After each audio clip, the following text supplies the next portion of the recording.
साथियों, नमो बुद्धाय, जय भीम। आज एक मैं ऐसी घटना सुनाने जा रही हूँ जो हमारे जीवन के लिए बहुत दुखमय थी। 1935 को 27 मई को हमारी माता रमाबाई हमें छोड़कर सदा सदा के लिए चली गई थी। उनकी 88वीं परिनिर्वाण पर मैं माता रमाबाई को कोटि कोटि नमन करती हूँ, वंदन करती हूँ और उनको पुष्पांजलि अर्पित करती हूँ। साथियों, मैं माता रमाबाई के जो त्याग हैं, समर्पण हैं, उनके इतने ज़्यादा हैं हम महिलाओं के ऊपर कि कल अगर वो अपने त्याग ना करती, समर्पण ना करती और बाबा साहेब को पढ़ने के लिए प्रेरित ना करती तो भारत की नारी जो है आज बहुत प्रताड़ित होती और वो सुखमय जीवन नहीं बिता पाती जो कि आज बिता पा रही है। उसके लिए हमारे बाबा साहेब ने, माता रमाबाई ने और माता सावित्री बाई ने, राष्ट्रपिता ज्योतिबा फुले ने और हमारे और भी महानायक नायिकाएं रहे हैं जिन्होंने हमारे लिए बहुत कठिन परिश्रम किए हैं। उनकी बदौलत आज हम सब आज़ाद हैं। आज़ाद तो क्या है, अभी भी हमारे साथ बहुत सारी दुर्घटनाएं होती रहती हैं, लेकिन बाबा साहेब ने और माता रमाबाई ने हमें बहुत कुछ दिया है जिनकी वजह से अगर हम चाहें तो सुरक्षित रह सकती हैं। तो मैं एक इसी तरह से माता रमाबाई की अंतिम समय की कुछ बातें बताना चाहती हूँ। माता रमाबाई ने इतने ज़्यादा त्याग किए हैं कि हम उनकी गिनतियाँ नहीं कर सकते। पूरे जीवन भर भी हम उनके गुणगान गाएं तो भी हम उनके ऋण नहीं उतार सकते। कितना भी हम कहें, लेकिन माता रमाबाई का और बाबा साहेब का तो हम कर्ज अदा नहीं कर सकते। उनके ऋणी हैं हमारी सब भारतीय नारी जितनी भी हैं। तो माता रमाबाई जब उनका अंतिम समय था, वो क्षय की बीमारी से ग्रस्त थी और उनको दवाइयाँ करवा रहे थे बाबा साहेब, लेकिन माता रमाबाई को जो है कोई असर नहीं हो रहा था। और बाबा साहेब की एक मीटिंग होनी थी वसई में, जो उन्होंने धर्म परिवर्तन के बारे में सोचा था, उसी के लिए उनकी मीटिंग होती रहती थी। तो बाबा साहेब जानने वाले थे और उधर माता रमाबाई की हालत बहुत खराब थी और बाबा साहब के अंतर्मन चल रहा था कि मैं मीटिंग में जाऊं या नहीं जाऊं। तो माता रमाबाई भाप जाती हैं कि बाबा साहब के मन में जो है क्या चल रहा है। तो माता रमाबाई बाबा साहब से बोलती हैं कि आप जो बस एक सवा कर कर आओ, क्योंकि आपका जाना बहुत ज़रूरी है और मैं ठीक हूँ, मुझे कुछ नहीं होगा। तो बाबा साहब मना करते हैं कि नहीं रामू, मुझे तुम्हें छोड़कर जाने का मन नहीं कर रहा। उनके संघर्ष देखिए, लास्ट तक भी जो हम लोगों के बारे में ही सोचती रही और हम लोगों के बारे में ही बाबा साहब को प्रेरित करती रही। और बाबा साहब के लिए जब बाबा साहब ने उन्हें मना कर दिया जाने के लिए, तो उन्होंने जो है उनको वो बातें याद लगाई जो उनके पिता ने मरते समय उनसे वचन लिया था कि बीमा तो अपने जो अस्पृश्य लोग हैं, जो गरीब लोग हैं, जो प्रताड़ित हैं, इनको सबको न्याय दिलाएगा और समता स्वतंत्रता दिलाएगा। तो बाबा साहब ने वचन दिया था कि बाबा अपने पिताजी को वचन दिया था कि आप चिंता ना करें, मैं जरूर इनको जो है मुक्ति दिलाऊंगा और इनको जरूर समता स्वतंत्रता दिलाऊंगा। तो बाबा साहब को याद लगाती हैं वो, फिर बाबा साहब को जो बातें याद आती है तो बाबा साहब जो है चले जाते हैं मीटिंग में और उधर माता रमाबाई अकेली जो है राजगृह में परेशान रहती हैं। वो कभी इधर जाती हैं, कभी उधर जाती हैं, उनका मन नहीं लगता पूरे घर में जो है। तो जब बाबा साहब लौट कर बार बार जो माता रमाबाई अपने घर वालों से पूछती हैं, जो घर में थे सभी मेंबर्स, कि साहब आ गए क्या, तो सब बोलते हैं नहीं, अभी नहीं आए। तो माता रमाबाई जो है अपने एक खंबा के सहारे खड़ी हो जाती है और बाबा साहब का इंतजार करती हैं। और वो 25 तारीख का दिन था। जब बाबा साहब लौट कर आए तो 25 मई को जब बाबा साहब लौटते हैं तो माता रमाबाई बाबा साहब राजगृह में चले जाते हैं दरवाजा खोलकर।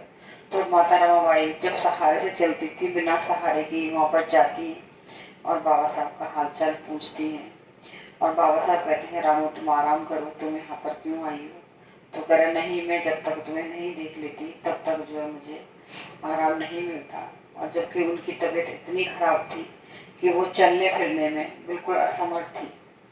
और माता रमाबाई की अगली ही सुबह बहुत तबीयत खराब हो जाती है और सारे परिवार के लोग जो है माता रमाबाई के पास बैठ जाते हैं। और बाबा साहब जो है माता रमाबाई से कहते हैं कि रामू, मैं तुम्हारे लिए कुछ नहीं कर पाया और तुम जो है मुझे छोड़कर जाने की बातें कर रही हो। माता रमाबाई बोलती है कि नहीं साहब, मैं तुम्हें छोड़कर जाने की बात नहीं कर रही हूँ, मैं कहीं नहीं जा रही हूँ। बाबा साहब कहते हैं कि अभी तो हमारे अच्छे दिन आने वाले हैं और तुम मुझे छोड़कर मत जाओ रामू। लेकिन जब उनकी तबीयत इतनी खराब थी तो किसी के कहने से या बाबा साहब के कहने से क्या होता, माता रमाबाई देखते ही देखते जो है 27 तारीख को जो है उनका परिनिर्वाण हो गया। बाबा साहब की बाहों में उन्होंने जो है अंतिम उन्हें सांस ली। और बाबा साहब जो है बहुत तेज रोते हैं और बोलते हैं कि रामू, मैं तेरा ऐसा अभागा पति हूँ कि तुझे कोई सुख नहीं दे पाया और मैं तेरा कर्जदार हूँ, मैं तेरा कर्ज कैसे चुकाऊंगा मैं समझ नहीं पा रहा हूँ। और इस घटना की खबर जो है पूरे मुंबई में फैल जाती है। जहाँ उनका घर था तो वहाँ से देखते ही देखते लोग ट्रेनों से और पैदल चलकर जो कपड़ा मिल था और वैसे भी मतलब जो कंपनियां थी वहाँ से जो लोग थे छोड़ छोड़ कर काम बंद करके जो है राजगृह पहुँचते हैं। और देखते ही देखते बाबा साहब का जो घर था पूरा फूल भर जाता है और बाबा साहब के आंसू रुकने से नहीं रुकते। और माता रमाबाई का जो ले जाने का टाइम आता है तो बाबा साहब को याद आता है कि उनकी जो है सफ़ेद साड़ी पहनने की बहुत इच्छा थी। बाबा साहब माता रमाबाई के लिए एक सफ़ेद साड़ी मंगाते हैं और उसी में लपेट कर माता रमाबाई को जो लेकर जाते हैं शमशान घाट में। इस तरह से हमारी माता रमाबाई का 27 मई 1935 को परिनिर्वाण हो गया और माता रमाबाई हमारी जो है हमेशा हमेशा के लिए छोड़ कर चली गई। इस सदमे में आकर बाबा साहब ने जो अपने आप को कमरे में बंद कर लिया और बड़ी मुश्किल से जो है उन्होंने अपने आप को संभाला, उनके दोस्तों ने संभलवाया। तो हमारी माता रमाबाई के त्याग इस तरह के थे कि लास्ट समय में भी हम लोगों के बारे में सोच कर गई और बाबा साहब को कहा कि तुम मेरे साथ तो हमेशा से ही रहे हो और आज तुम्हारे ज़्यादा ज़रूरत समाज को है, उन लोगों को निकालो इस परेशानी से थे। और उनको कहा कि तुम कोई ऐसा धर्म अपनाना जिससे जो है जो भारत का ही हो और हमारे जो अस्पृश्य लोग हैं, जो शोषित हैं, जो पीड़ित हैं, उनके भले के लिए हो, उनके कल्याणकारी हो। तो इस तरह का मार्ग उनको देना जिससे इन लोगों को कोई प्रताड़ित ना कर सके। और जाते भी जाते हमारी माता रमाबाई जो है उनको संदेश दे के गई और हमारे लिए इतना अच्छी बात कह कर गई। उन्होंने पूरे जीवन भर अपने लिए कुछ नहीं मांगा।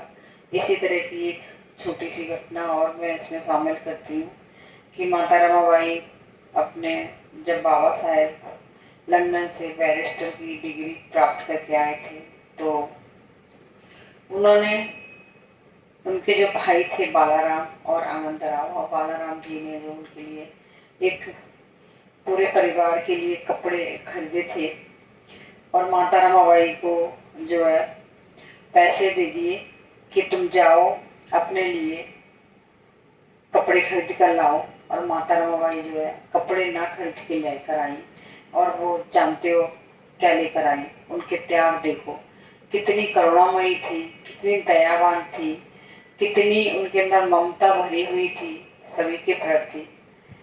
और जो बाबा साहेब युग प्रवर्तक बन पाए, संविधान निर्माता बन पाए तो माता रमाबाई के त्याग की वजह से बन पाए। उन्होंने जानते हो मार्केट में जाकर क्या खरीदा, उन्होंने बाबा साहब के सोने के लिए एक गद्दा खरीदा और बाबा साहब के लिए पहनने के लिए एक धोती खरीदी कि मेरे पति जो है आएंगे तो उनके पास कपड़े होने चाहिए अच्छे, सोने के लिए गद्दा होना चाहिए, खाने के लिए बैठने के लिए पटरा होना चाहिए और खाना अच्छा होना चाहिए। बाबा साहब के लिए एक पटरा खरीद के लाई जिस पर बैठ कर उनको खाना खिलाना था उनको, कि उस पर बैठ के खाना खाया करेंगे। जब वो घर लौटी सामान लेके, तो उनके जो भाई थे बालाराम जी, बाबा साहब के जो भाई थे, उन्होंने पूछा कि मैंने तुम्हें तुम्हारे कपड़े लाने के लिए बोला था, तुम तो बाबा साहब के लिए कपड़े लेकर आई हो। तो वो बोलती है कि मेरे से ज़्यादा ज़रूरत मेरे साहब को है इनकी, वो सोएंगे नहीं तो कैसे पढ़ेंगे, वो खाएंगे नहीं बैठ के आराम से तो कैसे उनका दिमाग चलेगा, वो बाहर जाते हैं तो उनके कपड़े अच्छे होने चाहिए। तो बाबा साहब माता रमाबाई की बातें सुनकर उनकी तरफ देखते हैं और बोलते हैं कि रामो, तुम्हारे अंदर कितनी करुणा है, कितना दया है कि तुम हमेशा दूसरों के बारे में ही सोचती हो। तो माता रमाबाई बोलती है कि आप दूसरे नहीं हो, आप तो मेरे पति हो, आपके बारे में सोचना मेरा धर्म है, मेरा फर्ज है कि मैं आपके बारे में सोचूं। और आप जो है अपने समाज को आगे ले जाने का काम कर रही हो, आप पढ़ाई करोगे तो हमारे लोग जो है आगे बढ़ेंगे, उनके लिए तभी आप कुछ कर पाओगे। तो माता रमाबाई के जो त्याग हैं उनके अंदर इस तरह से मान लीजिए कि जैसे एक चंदन का पेड़ होता है और उसके ऊपर सांप लपेटे रहते हैं, लेकिन वो अपनी खुशबू छोड़ना जो है नहीं छोड़ता। तो इस तरह का माता रमाबाई थी कि वो जाते भी जाते जो है कितनी भी बीमार होती थी, कितनी भी परेशानियां उठाती थी, और उनके बच्चे भी दवाई के अभाव में आकर चले गए। सारा पैसा उन्होंने बाबा साहब की पढ़ाई पर लगाया और उन्होंने अपने लिए ना कोई कभी श्रृंगार की चीज़ें खरीदी, ना कोई साड़ी खरीदी कभी, ना ही कभी अच्छा खाना खाया। हमेशा भूखे पेट रहना, थोड़ा बहुत खा लिया, बस जिंदा रहने के लिए थोड़ा सा खा लिया और अपने बच्चों को जो हो बना खिला दिया और अपने परिवार को दे दिया। अपने बारे में उन्होंने कभी कुछ नहीं छोड़, कभी भी कुछ नहीं मांगा, ना कभी कुछ किया। और माता रमाबाई जब बाबा साहेब एक जो है जॉब मिली थी, उन्होंने एक प्रोफेसर की जॉब की थी बाबा साहेब ने, जो एक कॉलेज में, कॉमर्स कॉलेज में। तो बाबा साहब को 150 रुपये मिलते थे वो।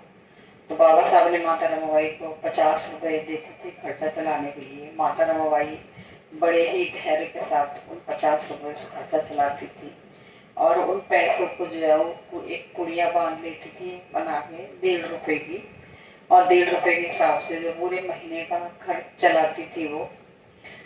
और 5 रुपये इसमें से बचते थे, उन पैसों को जो बचाकर ऐसे समय के लिए रखती थी कि कभी कोई परेशानी आ जाए या कभी कोई दिक्कत आ जाए तो उसके लिए निकाल के रखना होता था।